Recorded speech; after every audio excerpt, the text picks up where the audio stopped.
Pakinggan po natin ang part 4 ng ating story. I'm sorry, Byron, ha?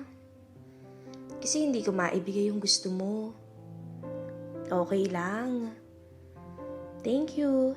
Di bali, pag monthly naman natin, hindi ako kukontra eh. Sayong-sayo ko at pwede mong gawin lahat ng gusto mo sa akin. I know and I'm okay with that. Ayoko lang kasi na wala tayong limitasyon. Baka masanay tayo at gawin na lang natin yun araw-araw kahit kailan natin gustuhin. Pwede mo akong mabuntis agad bago pa man tayo magkatrabaho. Yun yung kinakabahala ko, Byron. Well, it's fine with me. Pero naisip ko lang, pwede naman tayong gumamit ng mga proteksyon. O baka pwede ka namang mag-pills. Hindi ako sigurado sa sinasabi mo, Byron eh. Wala bang side effects yun dahil bata pa tayo? I really don't know, tsaka natatakot ako eh. Kung ako yung magsuot ng proteksyon, para saan? Makalipas ng ilang buwan, sigurado aayaw tayo because it doesn't feel the way it should. Ang sagot ulit ni Jane kay Byron. Huwag kang mag-alala. Naiintindihan naman kita eh. Thanks, Byron. Di bali, ilang buwan na lang, gagraduate na ako. Makakaipon na tayo para mas may freedom tayong gawin yung mga bagay na gusto nating gawin. Pero may 1 taon pa ako eh. Okay lang. Engineer ka naman pagka-graduate mo eh. Kaya magiging masaya ako para sa'yo. Nakaupo kami pareho sa sofa. Pinag-uusapan ang topic na yun habang kumakain ng potato chips. Wala pang 1 oras nung may ginawa kami ni Jane. Pero parang gusto ko pang umulit. Parang bitin. Madalas naman na ganito lang yung ginagawa namin eh. At satisfied naman ako. Pero ngayon parang iba. Siguro baka dahil sa nangyari sa amin ni Ate Maxine. Iba talaga kasi yung pakiramdam kapag naaangkin mo ng buo. Hindi yung pahapyaw-hapyaw lang katulad sa amin ng girlfriend ko. Ayoko lang iparamdam to kay Jean. Kasi baka makahalata. Besides, kahit ilang beses kong subukan, mukhang hindi naman talaga siya bibigay. Maliban na lang pag 18 of the month or kahit anong araw na isa-celebrate namin yung monthsary namin. All in all, 9 na beses pa lang akong nakaka-score sa kanya. Yes, magsa10 buwan na kami. Sana naman sa pagtawid namin ng first year anniversary, pumayag na siya kahit twice a month naman. Nag-ring yung cellphone ni Jane. Sinagot niya naman agad yun. Wala pa eh. Akala ko ba hindi ka dito kakain? Lumakad siya papuntang kusina. May tirang ulam naman dito sa ref, iinit ko na lang. Adobong manok, okay ba sa'yo? Sinara niya ang ref at lumakad pabalik sa akin. Okay, sige, magsasaing na lang ako. Tinapos niya ang tawag at tumabi sa akin. Pagkatapos ay hinakap ako. Okay ka lang? Tanong ko sa kanya. Yup. Ang akala ko kasi masasolo lang kita ng mas matagal. Pero on the way na raw pala si ate pa uwi. Nagpapaluto na nga ng hapunan. Anong iluluto mo? Magsasaing na lang ako. Initin ko na lang yung ulam sa ref. Ayun naman pala eh. Ako na magsasaing. Malapit na ba siya? I don't know. Baka nandito na yun in an hour. 1 oras pala eh. Magsasaing na ako para habang nakasalang. Makaisa pa tayo. No, hindi yun, babe. What do you mean? Tanong ko. I just want to be with you like this. Humiga siya sa sofa at sinandal ang ulo niya sa aking hita. Siyempre, pag nandito si ate, hindi naman tayo nakakaganito, di ba? May point naman si Jane. Pag nandito si Ate Maxine, siyempre walang ganito. Madalas, nasa dining area kami naglalaro ng board games or cards. Tsaka hindi naman ako masyadong nagtatagal pag nandito si Ate Maxine. Nahihiya din naman kasi ako eh. Okay lang yan. Marami pa namang time na tayo lang dito eh. Lalo na pag weekdays at may pasok siya. Consider this to be a bonus na lang. Remember, hindi naman tayo talaga nagkakasama pag weekends. And today is a Sunday. Umupo siya at niyakap ako. Sobrang namiss lang talaga kita. It feels different today, Byron. Just relax. Huwag mo masyadong isipin yun. Tumayo kami at pumunta sa kusina. Pinaupo ko siya sa dining table at ako na ang nagsaing. Tomorrow, may pasok tayo, di ba? And it's Monday. At sabay matatapos yung klase natin ng 12 p.m. So, pwede tayong mag-lunch ng sabay dito. And we have until 9 p.m. bago dumating si ate. So, tomorrow, makakasama natin yung isa't isa ng mas matagal. Smile ka na, babe. I know. Alam mo, iniisip ko nga rin in a few months, gagraduate na ako. Maraming magbabago kasi magkakatrabaho ako. Tapos, 8 a.m. to 5 p.m. na rin ang office ko. Ikaw nasa school. So, anong oras na tayo magkikita? Hindi ako sumagot. Patuloy lang ako sa paghuhugas ng bigas. Babe, our weekdays will be different. Malamang, hindi na madalas na magkakasama tayo dito. Alam mo, may mimiss ko yung mga oras na kasama kita. Sinalang ko yung sinaing sa rice cooker. Nagpunas ako ng kamay at umupo sa tabi ni Jane. Alam mo, masyado kang nag-aalala. Matagal-tagal pa naman bago matapos yung semester mo eh. 3 months pa yun bago mo isipan yung mga yan. Matagal pa yun, babe ha? Huwag muna nating isipin. Tsaka sigurado ako, magiging busy ka sa mga unang buwan ng trabaho mo. Tsaka next year would be my last year in school. Marami na rin akong gagawin kaya busy tayo pareho. Ngumiti siya sa akin. Well, may work naman ako noon so maybe pwede tayong mag-check-in somewhere kahit once a month, di ba? Yup, every month, Sari. And we both love. Alis na rin ako pagdating ni ate ha, pag may kasama ka na. Maaga papasok natin bukas eh. Ang wika ko kay Jane, pwede ka munang mag-dinner dito, I guess. Sa bahay na lang siguro ako magdi-dinner. Mahaba pa rin kasi yung re-reviewin ko para sa mga exams ko eh. May isa kasi akong course na mapapaaga yung final exam. Magmamigrate na kasi yung prof namin. Well, ikaw bahala. Ilang sandali pa dumating na si Ate Maxine. Parang mainit yung ulo. Dire-diretso sa kwarto nila. Uwi na ako, Jane ha? Ang sabi ko sa nobya ko. O sige, wait lang. Pumunta siya sa ref at kumuha ng tubig. Isinalin niya sa isang tumbler at inabot sa akin. Baon mo, baka mauhaw ko sa biyahe eh. Mula sa dining table, tumayo na rin ako papunta sa pinto nang biglang lumabas si Maxine ng kwarto. Nakapambahay na. Maikling short at maluwag na t-shirt. Halagang mainit ang ulo. Naglakad ito papunta sa mesa. Nagulat ako nung dumaan siya sa tapat namin ni Jane. Oh, uuwi na si Byron, Jane? Bakit? Tapos ka na bang madiligan? Yung tono niya ay halatang hindi nagbibiro. Hindi pa sigaw, pero alam mong may halong inis o galit. Hindi kami sumagot. Kinuha ko yung backpack ko na naiwan sa sofa. Nakalabas pa yung isa kong reviewer, kaya napilitan akong ayusin muna ang mga ito bago umalis at makaiwas sa namumuong init ng ulo ni Ate Maxine. Hindi mo pa iniinit tong ulam? Ima-microwave mo na nga lang, hindi mo pa ginawa. Tumingin ako kay Jane at gaya ng naisip ko, sasagot nga siya sa ate niya. Marami akong ginawa ate eh. Tsaka hindi ko naman kasi in-expect na dito kakakain ng hapunan. Maraming ginawa o ginawang milagro.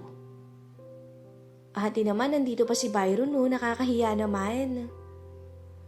Mula sa dining area, lumapit si Maxine na padabog ang mga yapak.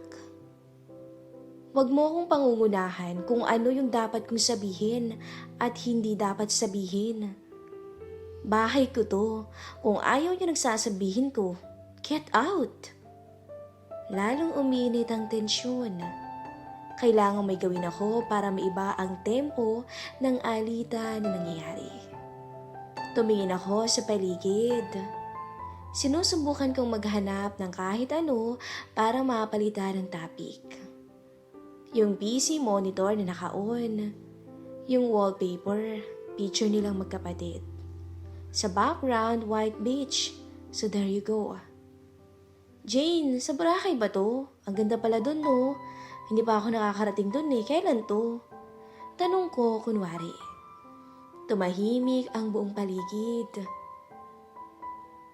Akala ko success ang plano kong topic change. Oh, tinatanong ka kung kailan yun no? Kailan nga ba yan, Jane? 3 years ago? At hindi yan sa Boracay. Sa Bohol yan. Ate, please don't. Don't what, Jane? Umiling si Jane at bigla siyang nalungkot na para bang iiyak na. Hindi ba niya nakuwento sa iyo yan, Byron? Nasyak ako sa sinabi ni ate. Nakatingin ako sa girlfriend ko na parang maiiyak na at kay Maxine na parang isang leon na handang sakmalin ang nangihina niyang biktima. Hayaan mong sabihin ko sa iyo, Byron. At biglang napaiyak na lang si Jane at sumigaw. Ate, please, wag. Umiyak na si Jane at napahagulgol. Sobrang lakas kaya yinakap ko na. Si Maxine naman ay pumasok sa restroom. Umupo kami ni Jane sa sofa at umiiyak pa rin siya. Maya-maya pa lumabas si Maxine after around 10 minutes at umupo siya sa tabi namin. Pasensya na, Jane ah. Mainit lang talaga yung ulo ko. Byron, pasensya na. Tumango lamang ako kay Ate Maxine. Okay lang ate, sorry din ah. Naglaba kasi ako kaya hindi ko na naluto yung ulam eh. Tsaka, hindi ko talaga alam na magdi-dinner ka dito. Tumayo si Jane at nagpunas ng luha. Bakit ka naman naglaba? Ikakagaling mo lang sa lagnat. It is amazing how things change so quickly. Iba talaga pag magkapatid, mag-aaway, pero sandali lang at okay na agad. Marami na kasing nakatambak ate eh, baka wala na tayong masuot bukas. Ano ka ba? Pwede naman ako magpa-laundry na lang. Tsaka may masusuot pa naman tayo eh. Sorry talaga, pasensya na kayo. Okay lang ate. Sige, kumain ka na ate, sabay na ako kay Byron palabas. Kukunin ko lang yung sinampay sa taas. Ako na kukuha. Maghahagdan ka pa dun, lalo kang mapapagod. Ang sabi ni Ate Maxine kay Jane. Ako na lang kukuha bago ko umuwi. Sabat ko naman sa dalawa. Marami yun, Byron eh. Hindi mo kayang mag-isa, halos nakatatlong balik ako kanina nung sinampay ko yun. Lumapit si Ate Maxine kay Jane. Alright, magpahinga ka na lang dito. Kami na lang ni Byron ang kukuha ng sinampay. Okay, ate. Kukunin ko tuloy yung DVD na hiniram ni Lynn. Isasoli ko bukas yun eh. Yung taga 4th floor? Yup. O sige ate, initin ko na lang din yung ulam para pagdating mo, kain na tayo. Byron, iwan mo na yung bag mo para di ka na mabigatan. Ang wika sa akin ni Jane. Sure. Iniwan ko nga yung backpack ko at pumanhik kami ni Maxine sa drying area ng apartment nila. Nasa pinakatuktok ito ng building right above the 4th level. Pagdating sa fourth floor, merong maliit na pintuan para makapasok sa pinakataas ng building. Pero bago yun, may dadaanan munang makipot na hagdan bago sa drying area. Tinulak niya ang pinto at nasa likod niya lang ako. Madilim sa hagdan dahil may pinto pa sa tuktok nito na pupunta sa drying area. Anong meron? Bakit galit ka? Tanong ko kay Maxine. Halos umeko ang boses ko sa mga dingding dahil sa kitid ng lugar. Wala. Ang wika ni ate at tuloy lang siya sa pag-akyat. Dahil ba sa mga nangyari sa atin? Tanong ko. Shut up! Huwag mong banggitin yung mga bagay na yun lalo dito. Wala namang tao eh. Kahit na baka may makarinig. And don't ever assume na dahil sa yun kaya bad trip ako. Nakarating kami sa tuktok ng hagdan at ako na ang nagbukas ng pinto. Open air ang deck ng building nila. Tamang-tama, sandali lang, tuyo na ang mga damit. Walang view na makikita dahil hanggang dibdib ko na halos ang nakapalibot na pader. Dapat daw kasi 5 floors ng building, hindi lang natapos dahil nawala ng budget yung may-ari. After some time, hindi na tinuloy at ginawa lang drying area and deck. So bakit nga mainit yung ulo mo? Tanong ko ulit. Gago kasing boyfriend ko eh. Binitin ako ng walang hiya. Di ba nag-date kayo? Naglalakad kami patungo sa nag-iisang kumpol ng sinampay doon. Nakalubog na yung araw. Baka yung sinampay ng iba ay nakuha na nila. Oo, nanood kami ng sine tulad ng sinabi ko sa'yo. Paano ka binitin? Syempre, hindi naman kami pwede dun sa sinihan. Kaya hanggang haplos lang.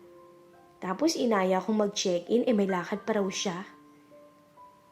Hindi ako sumagot at isa-isa kong inalis sa sampayan ang mga damit. Nagpalamon lang pala sa akin ang loko.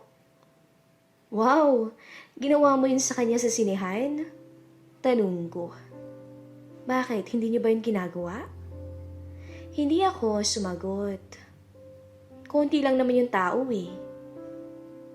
Bakit hindi niyo pa tinuloy dun? Ayoko ron, kaya nga nagaya ako sa labas eh. Anong sabi niya? Yun, ayaw nga. Ang pangit naman kung pipilitin ko, di ba? Kaya pala ang init ng ulo mo. Natawa ako. So akala mo nakakatawa yung tawa mong yan? Palibhasa, nakadilig ka na naman. Kakagaling nga lang sa sakit ng kapatid ko, pinagod mo agad. Ang wika ni Ate Maxine. Hindi naman dawin mansari ngayon eh. Sagot ko. Ay oo nga no. Meron nga pala kayong weirdong kasunduan na magsasalo lang sa higaan tuwing mansari nyo. So ano lang ginawa nyo? Wala, hanggang kain lang din. Pero at least, parang masisiraan naman ng bait si Jane kasi ginalingan ko talaga. Tumahimik si Ate Maxine. Halatang nainggit. Ang dami mong sinasabi, ang sabi niya. Huminto siya sa pagtatanggal ng sampay at biglang sinunggaba ng harapan ko. Alam ko na yung diskarte mo. Tingnan mo nga, galit na oh. Akala mo ba madadala mo ako sa ganyan-ganyan mo ha? Galit naman lagi yan eh. Tsaka, nabitin ka pala kaya mainit ulo mo. Dapat sa'yo, madiligan ngayon. Kasi kung hindi, hanggang bukas pagpasok mo sa office, mainit ulo mo. Oo, gago ka. Libangin mo ako ngayon. Ang sabi ni Ate Maxine. Dito? Tanong ko naman. Kami lang naman ang tao sa deck. At walang mas mataas na building sa paligid, kaya sigurado akong walang makakita kahit na anong gawin namin. Pero wala namang kama o kahit na upuan man lang. Oo, dito. Ngayon na. Lumakad si Ate Maxine papunta sa isang pader. Sumandal siya rito at humarap sa akin. Halika na, bilisan mo na. Sumunod naman ako. Nakaharap na ako sa kanya at sakto sa dibdib ko ang mukha niya. Binaba niya ang short niya hanggang hita at tumalikod sa akin. Mabilis kong sinunggaban ng pagkakataon. Halos masiraan siya ng bait at napakagatlabi sa kakaibang tinatamasa. Tumingin si Maxine sa gawin ng access door. Buti na lang at sinara ko ito kanina. Solo namin ang roof deck, ngunit anytime ay may pwedeng pumanhik. Tuloy ang pagsasalo namin ng kapatid ng girlfriend ko kahit nakatayo. At kitang-kita ko ang kaputian ng likuran niya. Sobrang natatangay ako sa kanya dahil na rin sa talagang malakas ang appeal ni Ate Maxine. Maya-maya, nahalata ko ang panginginig ng binti niya at halos hindi siya makagalaw. Ang ulo niya na kanina pa nakayuko ay napatingala na at puro daing at malalim na paghinga ang bumalot sa lugar. Habang dahan-dahang kumakagat ang dilim. Kasabay ng pag-abot naming dalawa sa rurok. Hingal na hingal si Ate Maxine. Lumingon siya sa akin ng nakangiti at agad na inayos ang sarili niya. Mainit pa ba ulo mo? Tanong ko. Okay na ako. Tara na, bilisan na nating bumaba. Ang sabi ni Ate Maxine. Abangan po ang susunod na kabanata ng ating story.